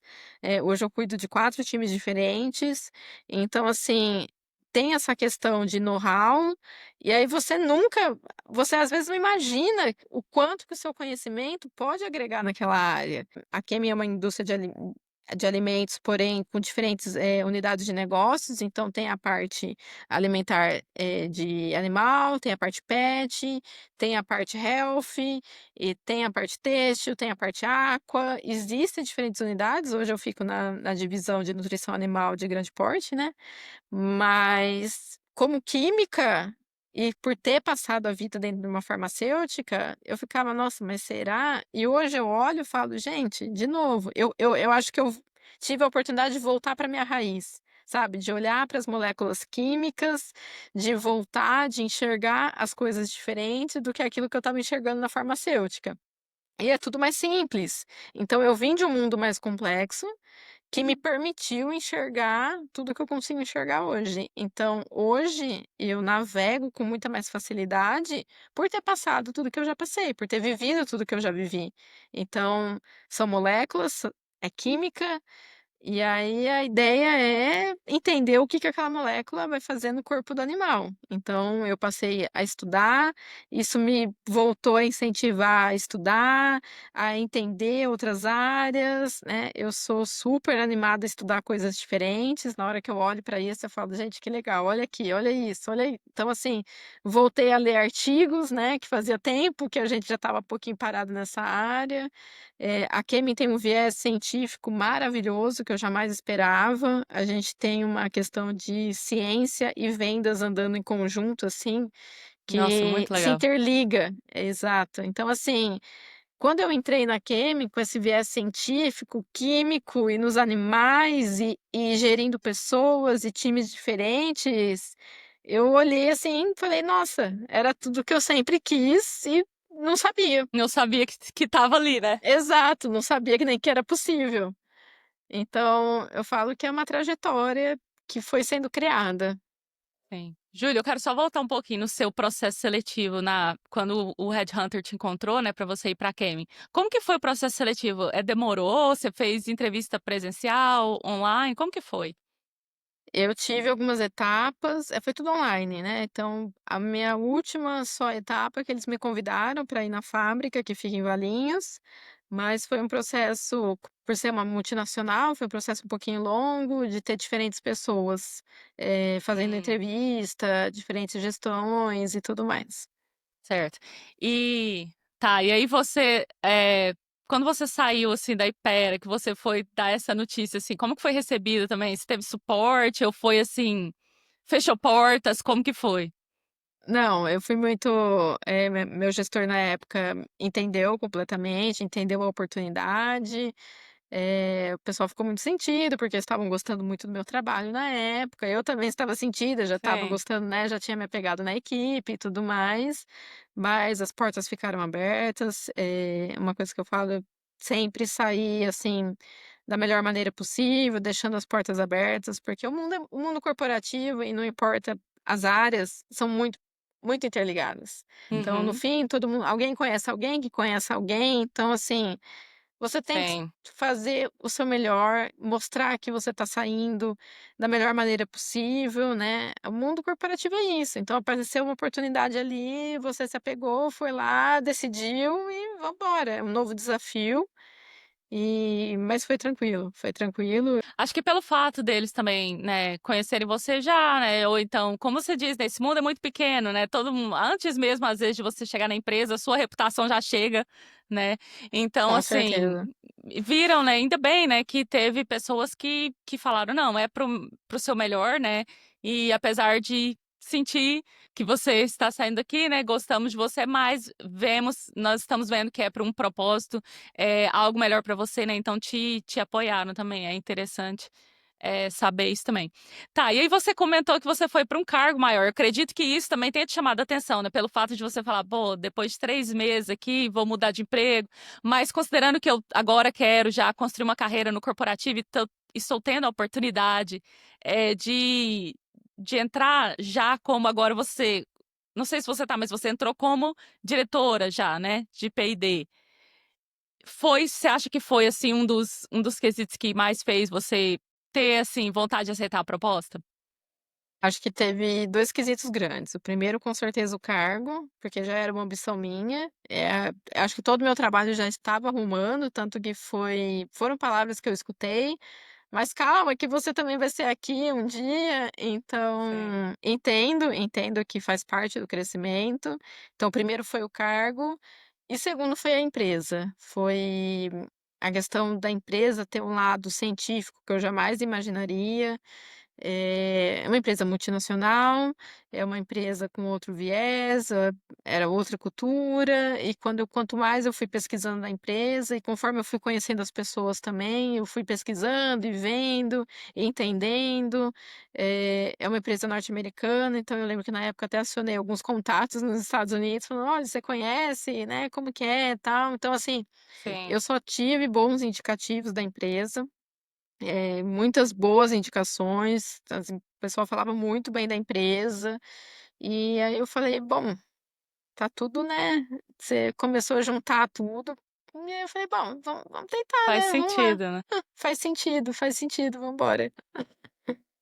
Ah, e hoje como então diretora, né, de P&D, aí você lida com a você já disse, né, que a Kemi ela é uma empresa multinacional, você lida com times no Brasil, e você lidera o time no Brasil e também na América Latina, é isso?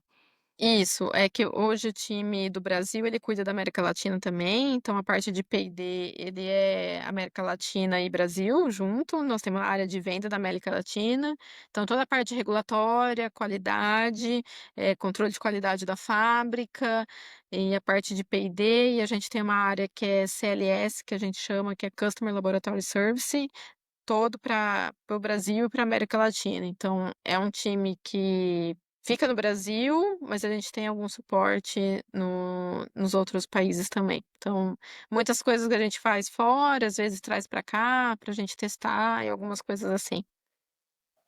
Júlia, como que é liderar a inovação no setor privado? Você percebe alguma diferença, assim, até mesmo da Kemin, né, que é bom, as outras empresas que você trabalhou também eram multinacionais, né, mas entre multinacionais, então, você percebe alguma diferença? Essa cultura de vendas com ciência é algo enraizado, assim, que chega, né, a todo mundo da empresa? Como que é esse papel aí de liderar a inovação, né?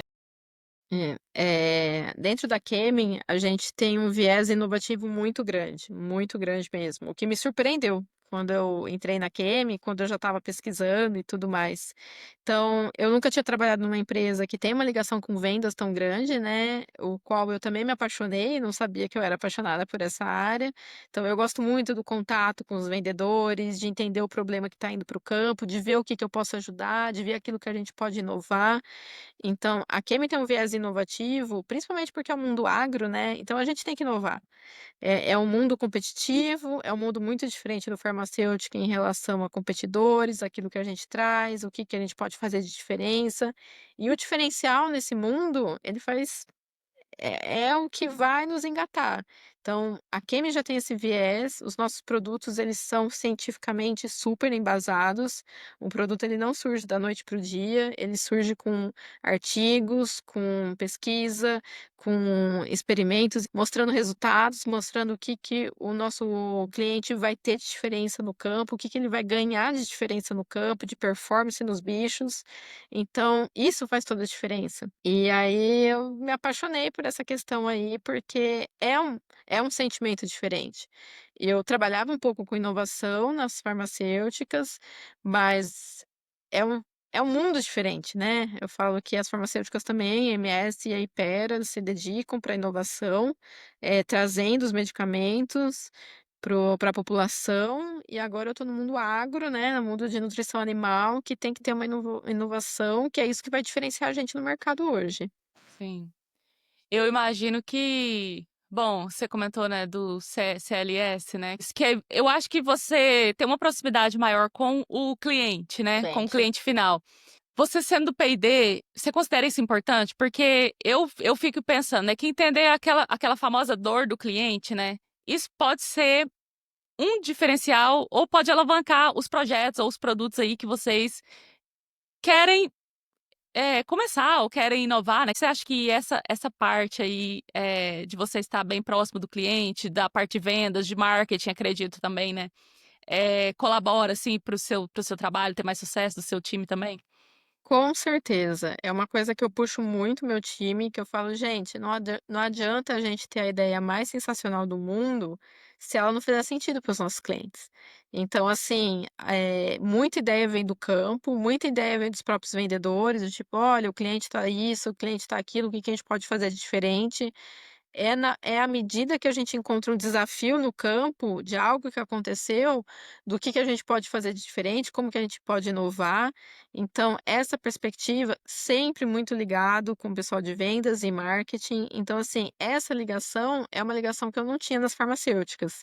Então, foi algo que, assim, eu me apaixonei, eu olho para isso com um olhar, assim, diferente, é isso que me motiva o dia a dia, do que eu posso fazer diferente e saber que eu estou fazendo a diferença no campo, para as pessoas, principalmente porque o Brasil é movido pelo agro, né. Então, a gente tem uma perspectiva, assim, muito grande de inovação, então eu costumo dizer que a gente tem 2 viés de inovação, aquela inovação rápida, que eu tenho que atender os clientes logo, "Ah, o que que eu posso fazer para melhorar isso, para fazer aquilo, para atender esse problema", e tem a inovação a longo prazo. Tenho projetos também a longo prazo, que vão demorar mais tempo para ir para o mercado, mas que vão trazer um diferencial também. Então eu falo assim, a gente sempre tem 2 viés. Inovar não é fácil, principalmente no mundo onde está todo mundo querendo inovar. Então, a gente tem uma frase que nós somos movidos pela curiosidade dentro da Kemi. Eu acho essa frase sensacional. Eu tento sempre lembrar as pessoas do quanto é importante ser curioso, porque é da Sim. curiosidade que a gente consegue surgir coisas novas. Porque às vezes é uma coisa simples, ah, mas e se eu mexer isso daqui, movimentar? Então, assim, é muito da curiosidade, daquilo de mexer, do que eu posso fazer diferente. Eu posso surgir com produtos inovadores. Então, essa frase da Kemi, ela me motiva todos os dias.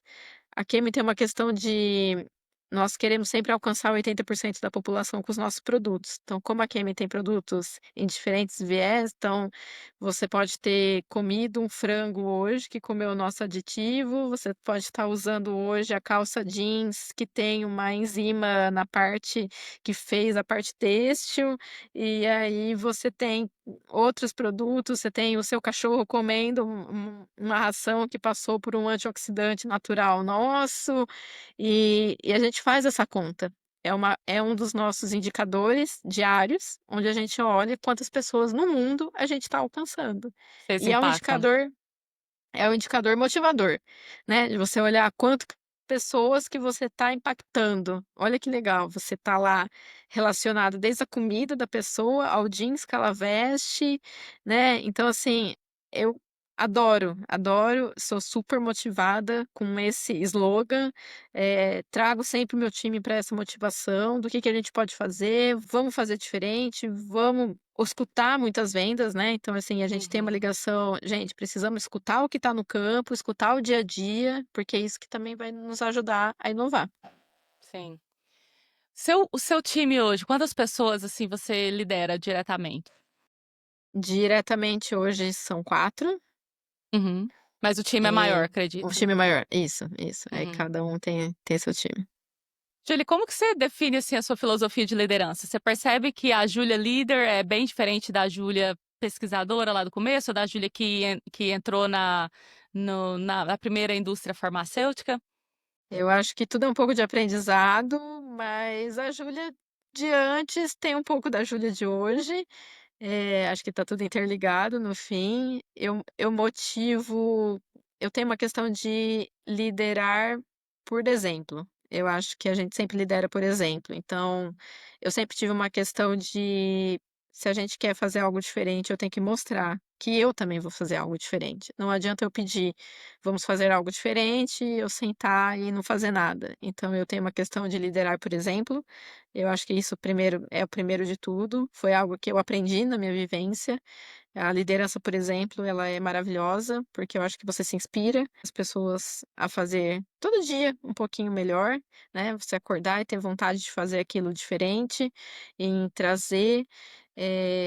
Eu lidero muito também por ser quem eu sou. E aí eu tenho uma questão de leveza de vida. Eu vivo a vida leve. Eu não gosto de trazer pesos para as coisas. Eu acho que a gente já vive uma vida muito pesada hoje em dia. Sim. O tempo Por passando coisas que fogem do voando. nosso controle, né, muitas Exato, vezes. já tem tanta coisa que a gente não controla, então aquilo que a gente consegue controlar, viver com leveza e levar aquilo, eu consigo guiar meu time muito mais fácil. Eu não quero ser aquela pessoa que puxa, eu acho que cada um tem que ter consciência daquilo que tem que entregar, fazer por espontaneidade, não fazer por pressão, não acho que por pressão as coisas funcionam.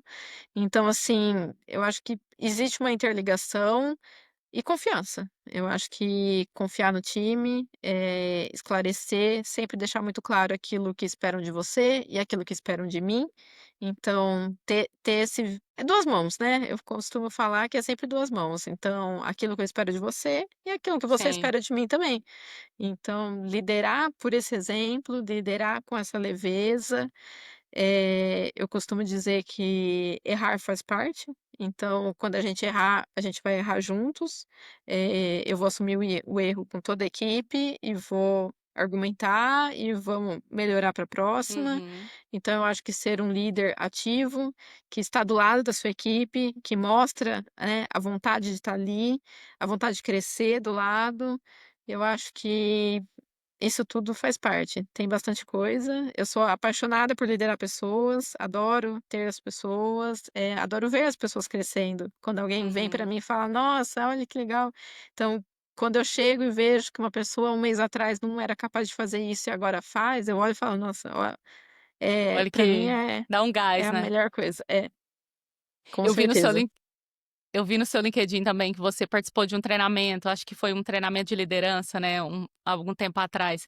Isso é algo, assim, que a Kemin, fomenta nas lideranças? Muitas vezes a gente, né, com um nível, de doutorado, assim, vai ocupar naturalmente posições de liderança, mas nem sempre quando você tem uma habilidade técnica, você necessariamente já tem uma habilidade de liderança, né? Que envolve tantas coisas que você mesmo sabe. Lidar com pessoas é uma coisa muito satisfatória, mas é uma coisa muito complexa também, né? Como que é, assim? Você acha que você foi aprendendo nos empregos, né, que você teve, ou você acha que participar desses grupos, né, saber que a sua empresa, ela fomenta isso, assim, nas lideranças, o que você acha, assim, que faz diferença para se tornar a profissional que você se tornou hoje? Eu acho que existia um pouco dentro de mim dessa questão de liderança, né, sempre existiu um pouquinho, mas com certeza tudo que eu vivi, tudo que eu passei, eu fui sempre tentando me especializar nessa questão de gestão, mas a que me fomenta muito, porque um dos nossas culturas, né, nossas culturas e valores é a liderança servil. Então, assim, essa liderança servil, ela tá no sangue do nosso fundador, que infelizmente veio falecer esse ano, mas o dono da empresa carrega nele. A gente tem uma questão de valorizar essa liderança servil muito grande e a gente fomenta isso. Então a gente teve um treinamento, está tendo ainda esse ano, da Gallup. É um treinamento maravilhoso que te permite um autoconhecimento, né, te permite conhecer você mesma, aquelas características que estão dentro de você, que você sempre vai usar, como fomentar essas características, e o melhor de tudo é como conhecer as características dos outros, né, porque a gente tem um time, como que eu uso as melhores características do meu time? Porque cada pessoa é única, aquilo você não gere a mesma pessoa, diferentes pessoas de maneiras diferentes. Então, assim, você Sim. tem que entender que cada pessoa é única. Então, às vezes, para a pessoa um, eu posso fazer desse jeito, para a pessoa 2 não, não vai funcionar. Então, acho que isso é uma questão essencial, você entender cada um do seu time, entender como cada um vai ser guiado, entender como que você motiva cada um, como você puxa cada um, aquilo que você tira de melhor de cada um. Você não vai ter tudo em uma única pessoa. Então, assim, ser parte do time, do mesmo jeito que nós temos um time de liderança, você não vai ter tudo em um só. Por isso que nós temos um time, para cada um auxiliar um ao outro. Uhum. Então, a Kemi fomenta muito isso, o que é maravilhoso. Eu tenho a oportunidade de me autoconhecer todo dia, de entender, de ver, de fazer cursos, de fazer testes, de entender por onde ir.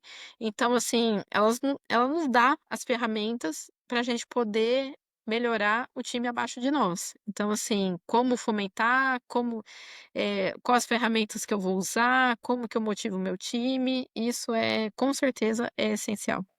É essencial, concordo. Eu acho que até para a empresa em si, né, você percebendo que você está desenvolvendo, né, que você está fazendo seu trabalho de uma forma melhor, é até um uma motivação extra, assim, né, para você continuar, para você, buscar coisas maiores, né, que é para seu benefício próprio pessoal, mas também para benefício da empresa, né. Então, acredito que esse investimento em colaboradores é essencial. E empresas que têm isso, assim, eu acredito que estão à frente mesmo. Com certeza.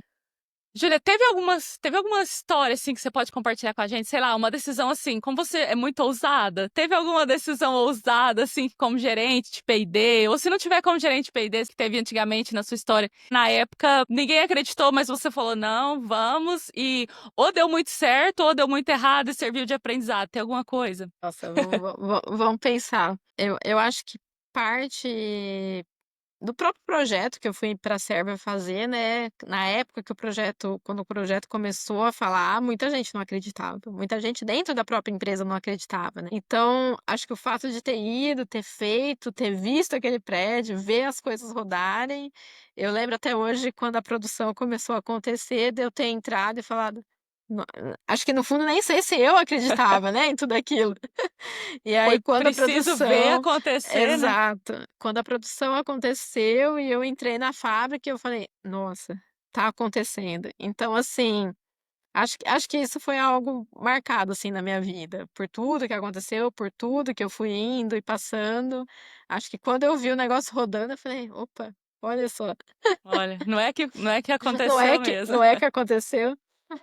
Sim. Essa é a última parte do podcast agora, onde a gente vai para insights práticos, né. A gente já ouviu insights práticos aqui, né, baseado na sua história durante toda a trajetória do episódio, mas agora eu vou te perguntar, assim, alguma coisa mais específica e você, se você tiver algum conselho, né, nesse sentido que você queira dar para alguém que, né, está, buscando algo nessa área ou que tem interesse em, ainda de começar uma carreira, né, no P&D ou que estava na pós-graduação e quer ir para a iniciativa privada. Esse trabalho na indústria, assim, eu acho que você já meio que respondeu essa pergunta, mas só se você tiver algo a acrescentar. Tem sido tudo que você esperava quando você chegou lá no primeiro dia de trabalho na indústria, na AMS? Ou tem Sim. sido É, hoje, né, hoje é que eu sou apaixonada por esse mundo, então, né, sou apaixonada pelo mundo corporativo, eu acho que vai muito de pessoa para pessoa, né, mas talvez eu não sabia o que esperava quando eu entrei lá atrás, mas hoje eu olho e zero arrependimento, faria tudo de novo, do mesmo jeito, com olha, certeza. muito legal. Tá, e o que você diria para alguém que, sei lá, tá terminando o doutorado, tá naquela posição que você estava, às vezes, no pós-doc ali, tá considerando um emprego na indústria, ouviu, né, esse podcast, pensou, existe algo além da academia aqui para mim? O que você daria para alguém que queira trilhar, né, um caminho parecido com o seu? Eu acho que o primeiro de tudo é não ter medo. Eu sei que muitas vezes o medo vai bater de enfrentar algo novo, mas é em frente, em frente. Ouça seu coração, porque muitas vezes a gente tem aquela questão de: "Ah, mas eu não sei isso, eu não sei aquilo", mas porque você tá pensando demais, você tá pensando mentalmente, você tá pensando naquilo que você sabe, o que não sabe, na parte teórica, mas de deixe-se levar pelas oportunidades, agarre as oportunidades e sempre vá além. Não fique apenas na sua função, isso faz toda a diferença. Tudo bem também ficar na sua função, eu acho que existem pessoas e pessoas, e tá tudo certo, mas se você tem essa questão de crescer, de se empoderar e tudo mais, vá além. Seja curioso para entrar em outras áreas, para aceitar desafios, aprender coisas diferentes, que eu acho que aí é um dos caminhos para se trilhar. E seja ousado, né? Exato, seja ousado.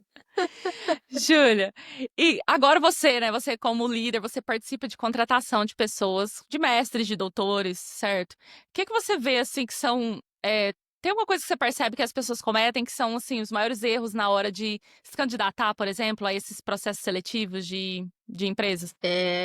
Eu acho que primeiro de tudo, às vezes as pessoas não conseguem ser muito naturais, aí você percebe que a pessoa tá meio travada, então eu acho que a naturalidade é essencial. Seja você mesmo, porque se você não for mesmo na hora da entrevista, você não vai conseguir sustentar aquele papel que você está criando por muito tempo. Então, assim, com certeza, quem está fazendo a entrevista já está percebendo, pode ter certeza, e se não estiver percebendo, depois de um tempo, você não se sustenta mais. Então, primeiro de tudo, seja você mesmo. Haja com naturalidade, esteja disposto a aprender coisas novas, porque às vezes você pode estar se candidatando para uma vaga que tem um perfil diferente, um pouquinho diferente, aí você fala: "Não, mas eu não sei isso". Tá, você não sabe, mas você está disposto a aprender? Então, assim, tem muito essa questão, eu faço muito essa pergunta: "Ah, eu não sei essa área". Tudo bem, você está disposto a aprender, né.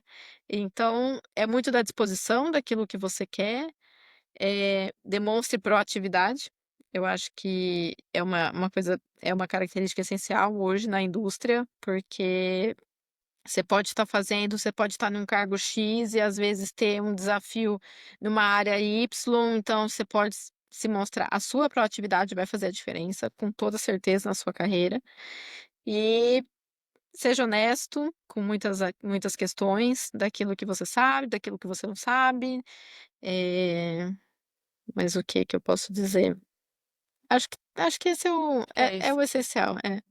Eu tenho uma pergunta complementar a essa agora. Tem algo que você percebe que as pessoas que têm tido mais sucesso, né, em entrar, em transitar, né, da academia para a indústria, estão fazendo, assim, em comum, algo em comum que essas pessoas fazem que geralmente garante a elas um maior sucesso, assim, na hora de ser escolhido, né, de receber uma proposta, ou então de subir na carreira também?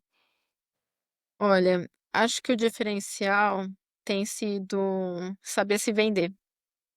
Eu percebo muito que a gente que vende academia, muitas vezes a gente não sabe o nosso valor. E às vezes a gente não sabe vender o nosso valor. A gente não sabe vender tudo que a gente fez na academia. Poxa, eu fiz um projeto, eu mexi com isso, isso, isso, eu orientei um monte de gente, eu ensinei, eu ajudava meu orientador a comprar insumos no laboratório, eu fazia isso, e às vezes a gente não consegue enxergar o quanto que isso faz a diferença no processo seletivo. Porque se você foi aquela pessoa que ficou lá fazendo seu projeto, ok, mas se você começou a se envolver em outras áreas, nossa, eu ajudava isso, eu ajudava aquilo, eu fiz outras coisas. Então, saber se vender. Eu acho que saber se vender é algo que muitas vezes falta, porque na faculdade ninguém ensina a gente a se vender. Sim, Então, se vende. Olhe para dentro, olhe seu potencial, coloque no papel tudo que você fez, porque muitas vezes a gente esquece, passou lá os anos de sim. mestrado, doutorado, você fala: "Meu, olha tudo que eu já fiz". E aprenda a se vender, porque isso é essencial. Esse é um ponto muito importante, eu acho, que eu também sou fascinada nessa questão. Eu vejo, acompanho muito conteúdo de carreira, e eu acho que não só das pessoas que têm, né, que estão já no mestrado, doutorado, mas eu acho que principalmente porque, bom, se você quer continuar na academia, muitas vezes, tá, o networking sim é importante, né? É importante ter pessoas que vão ali te apoiar e tal, mas você vai prestar um concurso que fala mais por você, são suas publicações, né? São as coisas ali que você fez ali durante sua época lá como aluno, né, como pesquisador, mas a partir do momento que você vai ou empreender ou para o mercado corporativo em si, a questão técnica acaba que é muito parecida assim entre as pessoas que estão competindo por aquela mesma vaga, né? E o Sim, que vai diferenciar então é a pessoa que sabe mostrar o valor dela e por que que ela é um fit para aquela vaga, certo? Eu acho que isso é uma qualidade assim que muita gente deixa por último, todo mundo quer aprender, ai, eu preciso daquela técnica, eu preciso ter o inglês perfeito, às vezes, né, sem sotaque e tudo, mas não é o que vai mover, é, não é o que vai fazer a exatamente. diferença, né? Não, é saber se vender e muito assim, além de se vender, é mostrar o interesse na área. Então, Uhum, assim, entender um pouquinho da empresa que você está participando do processo seletivo, pesquisar, entender a própria pessoa que você está. Porque muitas vezes você uhum, está lá, tá, eu vou participar do processo seletivo, essa é a pessoa. Vou olhar, vou ver como que ela sim, atua, o que que ela é, o que que ela faz. Isso com certeza mostra que você tem um interesse, que você foi atrás, que você buscou, que você entendeu, que você viu a empresa, que você viu quais são os produtos da empresa. Então isso com certeza uhum. faz toda a diferença. Tá, Júlia, e se você soubesse lá quando você estava na pós, se você soubesse que o seu business ia ser agora, né, o mercado corporativo, tem alguma habilidade que você acha que você teria investido mais naquela época? Bom, se eu soubesse, acho que eu teria ido um pouquinho mais atrás da própria questão financeira. Eu acho que isso não é algo que a gente faz nada na faculdade, a gente não tem ideia de o que que é preço, o que que é custo, o que que é gross Sim, margin, como que uma empresa se move, sabe? Essa questão esse aspecto do financeira. negócio mesmo, Esse né? aspecto do negócio, eu acho que o aspecto do negócio é algo que a gente deixa batido, e quando você entra numa área corporativa faz toda a diferença. E se alguém, por exemplo, alguém que já trabalha, né, com P&D em uma indústria que às vezes tem uma sede internacional ou que é uma multinacional, né, em si, e a pessoa, sei lá, tá no Brasil hoje, mas tem aquela mesma ideia que você tinha de talvez buscar uma carreira internacional, né? Tem alguma coisa que você acha que a pessoa pode fazer para se preparar, para essas oportunidades? Tem alguma dica, assim, que você daria? Bom, eu acho que hoje em dia a questão da língua, né, é fundamental, eu acho que a gente tem que sempre eu acho que 2 línguas hoje é o mínimo, a gente tem que pensar Sim. no português, no inglês e no espanhol e talvez em mais alguma, então eu acho que tem essa questão de línguas e a questão cultural. Eu acho que saber lidar com pessoas de diferentes culturas, eu acho que isso também é fundamental. Então, assim, é gerir pessoas baseado na cultura, porque gerir pessoas no Brasil não é a mesma coisa que gerir pessoas fora do Brasil.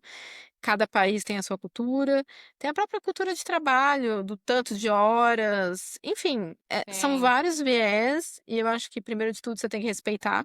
Eu acho que é o respeito pelas diferentes culturas, pela maneira que eles trabalham, né, todo mundo é gente, todo mundo trabalha, mas você tem que entender. Então essa questão cultural faz toda a diferença. E, Júlia, você trabalhando em P&D agora, né? Tem alguma coisa, assim, que você fosse se fosse possível prever uma tendência, assim, que você acha que vai nos próximos 5, 10 anos nessa área, tem alguma coisa que você enxerga baseada, assim, na sua própria experiência ou né, quando conversa com pares? Tem uma coisa que você acha que vai ser tendência no futuro, né, no P&D? Que a inteligência artificial tá vindo com tudo e que a gente tem que se adaptar a ela. A gente tem que aprender a usar a inteligência artificial ao nosso favor. Não apenas ali no básico do que ela nos apresenta, mas o que que a gente pode ir além, né? O que que ela consegue nos trazer de benefício, para além daquilo que está sendo visto, porque tem muita coisa. Eu acho que a gente tem que se adaptar para as novidades, para as novas gerações, né. Eu acho que cada vez mais as novas gerações que estão entrando no mercado têm uma tendência tecnológica maior, então a gente tem que saber utilizar cada geração com aquilo que eles têm de melhor, para poder ter esse equilíbrio dentro de um time. Então é saber lidar com as diferentes gerações, saber lidar com as novas tecnologias e ficar atento para as novidades. A gente não pode parar, a gente não pode parar no mundo achando que: "Ah, inteligência artificial eu não quero aqui no meu trabalho, não entra". Sim, Não, gente, não tem tá como, aí, né? não tem como, né. Pelo contrário, o que que eu vou fazer com ela para ela me ajudar? Então eu acho que tem muitos cursos hoje em dia, muitas questões, muitos fóruns, muitos workshops que a gente pode trazer o melhor para isso e se adaptar. Eu acho que se adaptar é fundamental, porque o mundo de hoje não vai ser o mundo de amanhã, que não vai ser o mundo daqui a Sim. um ano. As coisas estão mudando com uma velocidade muito rápida. Então, a gente tem que estar ligado o tempo inteiro com tudo aquilo que está vindo de novidade e se adaptar para Sim. tudo que vem.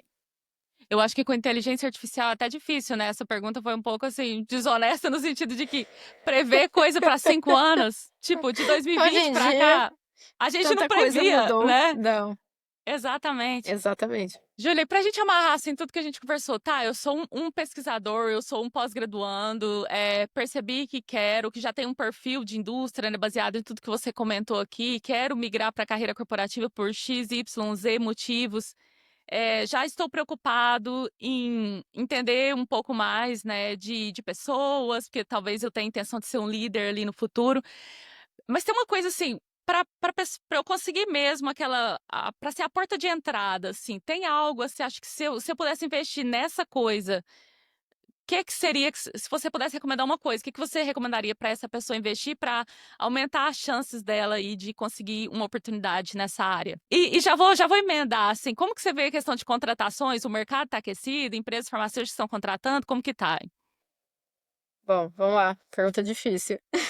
A primeira. Eu acho que a questão do network é muito fundamental hoje em dia, porque se você está ali terminando seu doutorado, ser engajado em alguma startup, em alguma indústria, em alguém que já tem algum pezinho que já vai te dar um auxílio. Existe a questão de indicação, que é muito grande, mas não só de indicação, eu acho que também é a questão de procurar os processos seletivos. Porque às vezes a gente, não está sabendo. Mas, gente, entra no site, entra no LinkedIn, vê todas as vagas disponíveis. Eu acho que o mercado está muito aquecido. Eu acho que as contratações elas têm aumentado muito, as indústrias têm crescido muito essa questão de investimento no Brasil para pesquisa. Há um tempo atrás a gente não via tanto, a gente achava: a indústria tem várias indústrias, mas elas fazem pesquisa fora, porque já está fora, já tem a sede fora". Hoje em dia tem muita indústria aqui, muita indústria, as coisas estão se movimentando muito, então eu acho, assim, que é um pouco de networking daquilo que você está buscando. Obviamente vai ter uma questão de perfil, de conhecimento, mas eu acho que o networking e a busca, né, não vai cair uma vaga do céu, mas Sim. procura, procura, porque tem muita vaga aberta. E assim, não tenha medo de se candidatar: "Ah, mas aqui tá pedindo uma coisa que eu não tenho". Cara, se candidata e seja honesto. "Olha, isso daqui eu não sei fazer, mas estou disposto a aprender". Porque do mesmo jeito que tem você, se a mesma pessoa não se inscreveu porque não tem aquela característica, mas não teve a coragem de se inscrever e de ir a fundo, você tem uma chance maior. Então, assim, vá atrás, busque, pesquisa as oportunidades, esteja sempre atento ao mercado, esteja sempre pesquisando quais são as indústrias relevantes, lendo, entendendo como está o mundo. Eu acho que essa questão de estar ligado, hoje em dia, não preciso nem falar, né, o quanto de oportunidade que a gente tem, o quanto de conhecimento, como é fácil a gente chegar nas em todas as pesquisas e chegar nesse conhecimento. Então, busque, seja curioso, pesquise, vá. Vá além, não tenha medo, se inscreva. Eu costumo dizer, eu sempre tenho uma frase de: "O não você já tem". Então, assim, vai com seu coração aberto, tentando mostrar quem você é, tudo que você é capaz, acredite no seu trabalho, acredite na sua trajetória, mostre a sua trajetória e veja aquilo que você consegue agregar e aquilo que você está disposto a aprender. Uhum. Essa parte de, tipo, aplique mesmo não tendo todas as habilidades lá que a vaga pede, né, porque a gente tem que pensar que a empresa, ela quer contratar o melhor profissional que ela pode, com o Exato. menor custo, né. Então, assim, ela vai querer a pessoa que sabe ali, enfim, várias coisas. Mas eu gosto de fazer analogia também que essa parte de se vender é muito a gente tem esse costume, né: "Ah, porque eu não sei isso, eu não sei aquilo", mesmo que você saiba 80% das outras coisas, mas você ressalta aquilo que você não sabe. Que você não Mas se você sabe. f né, e se você for pensar, bom, se você vai vender um carro pra alguém, né, você não vai falar: "Ah, esse carro aqui, ele não tem ar-condicionado não. Ah, ele também não tem câmera de ré". Que você vai falar? "Olha, esse carro, ele é o único dono, ele tem vidro elétrico, ele tem trava". Você vai ressaltar as qualidades que o carro tem, em vez de ficar batendo ali no que o carro não tem, E certo? Exatamente, você vai se apegar em alguma qualidade dele e vai. Então, assim, é a mesma coisa nos processos.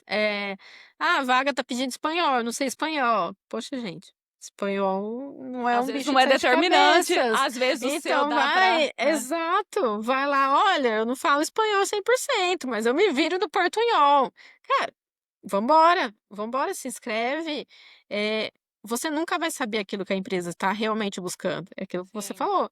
A empresa vai tentar colocar tudo ali, mas coloca, pensa em tudo o resto que você consegue, venda as suas qualidades. Então você vendendo as suas qualidades e se mostrando disposto a aprender aquilo que você não sabe, pode ter certeza que é uma diferença enorme quando a gente está fazendo processo seletivo.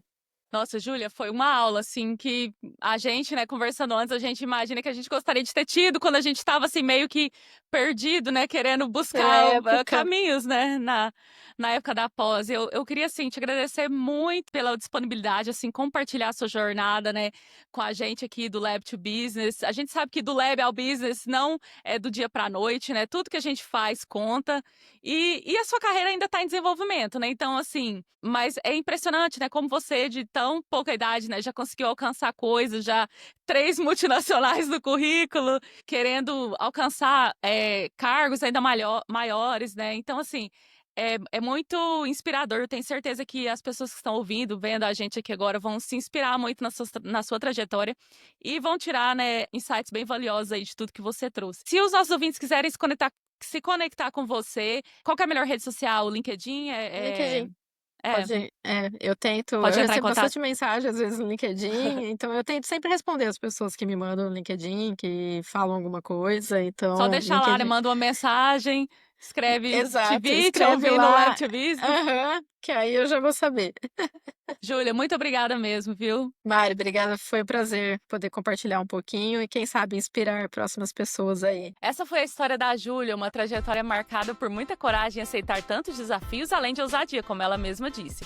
Se você gostou desse episódio, aprendeu alguma coisa ou se inspirou na história dela, não deixa de se inscrever aqui no canal. Não custa nada pra você e, claro, você ainda ajuda que muito mais pessoas descubram esse canal e que a gente possa continuar trazendo pessoas interessantes e conversas tão enriquecedoras quanto essa.